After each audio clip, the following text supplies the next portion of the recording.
হায় হায় হায় হেনা, তুমি এই থালা বাসন হাড়ি পাতিল কেন ধুইতাছো? থালা বাসন হাড়ি পাতিলে ময়লা লাগে রয়েছে, কালি লাগে রয়েছে, এই জন্য ধুইতাছি। সমস্যা কি? তোমার হাত পা এত সুন্দর, তোমার শরীরটা এত সুন্দর, এই কালি চালি মাখা থালা বাসন ধুলে তোমার হাত পা কালো হয়ে যাবে না? এই, আমার তো বিয়া শাদী হয়েই গেছে, এখন আমার হাত কালো হইলে কি শরীর কালো হইলে কি? আমি কি আরেকটা বিয়া করবো যে আমার ফর্সা থাকতে হইব, সুন্দর থাকতে হইব? খবরদার হেনা, তুমি মুখ দিয়ে অন্য কাউকে বিয়ে করার কথা ভুলে উচ্চারণ করবে না। তুমি শুধু আমার। আমি সব সময় চাইছি আমার বউটা সুন্দরী থাকুক, ফর্সা থাকুক, টান টান থাকুক। যাও হেনা যাও, তুমি বাড়িতে চলে যাও, তোমার হাড়ি পাতিলগুলো আমি ধুয়ে দিতেছি। এই, তোমার কি মাথা খারাপ হয়ে গেছে? হ্যাঁ, হাড়ি পাতিল থালা বাসন ধোয়া তো মায়া মানুষের কাজ। তুমি পুরুষ মানুষ হয়ে কে লেগে সব কাজ করবা?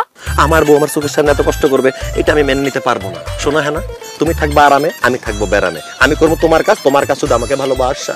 খবরদার আমার লোক একদম পিটলা পিট দেখাইবে না। তুমি বাড়িতে যাও তো, বাড়িতে যাও।